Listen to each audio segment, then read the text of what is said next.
Hari ni apa kau nak buat? Aku nak makan asam pedas daging tete. Tapi aku tak tahu asam pedas ni pedas ke tak pedas kan daging.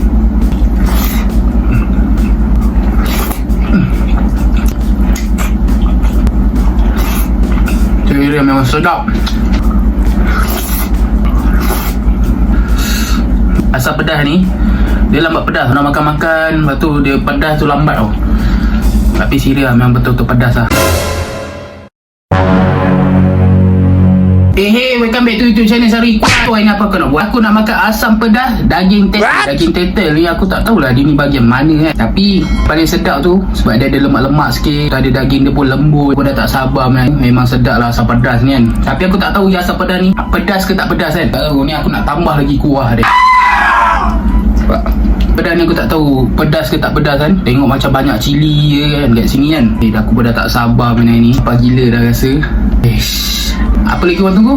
Jom tengok aku makan. Let's go guys. Daging tetel dia ni. Nampak? Ni semua daging.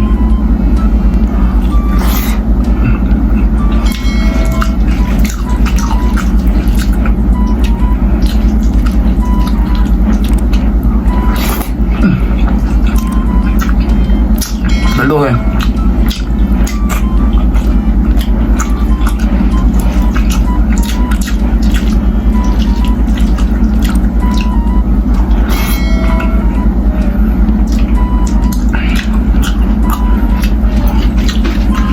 Dia memang sedap.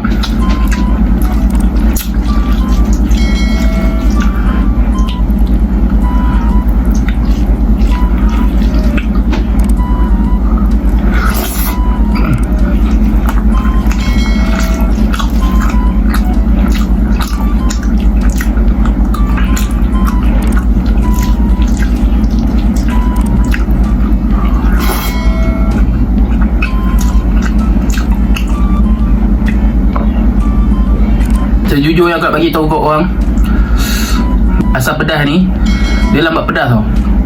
Kau nak makan-makan, lepas tu dia pedas tu lambat tau. Tapi serius memang betul-betul pedas lah.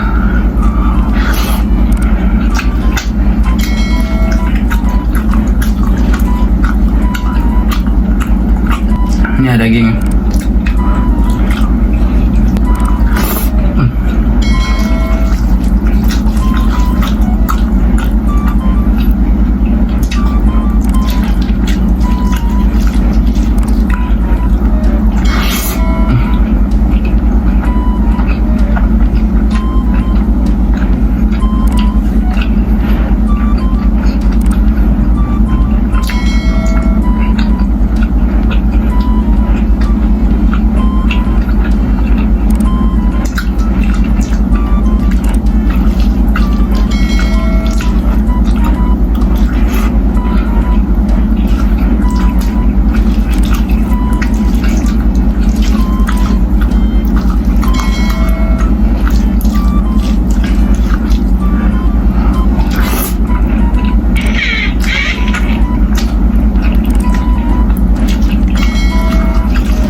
Dia memang sedap.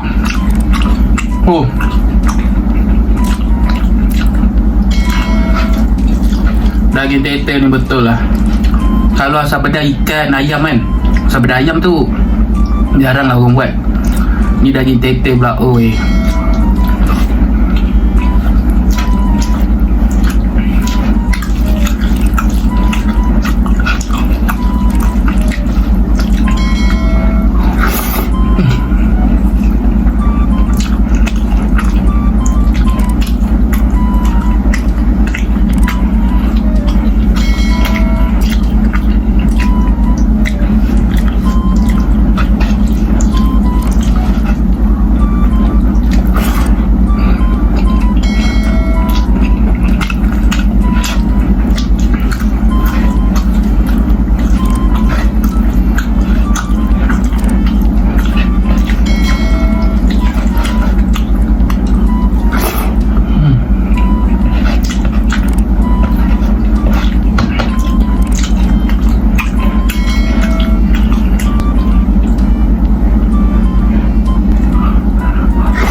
Cereal memang pedas. Okay, itu saja video aku untuk hari ni. Jangan lupa like, follow and share. Kita jumpa di next video, okay? Kenyang.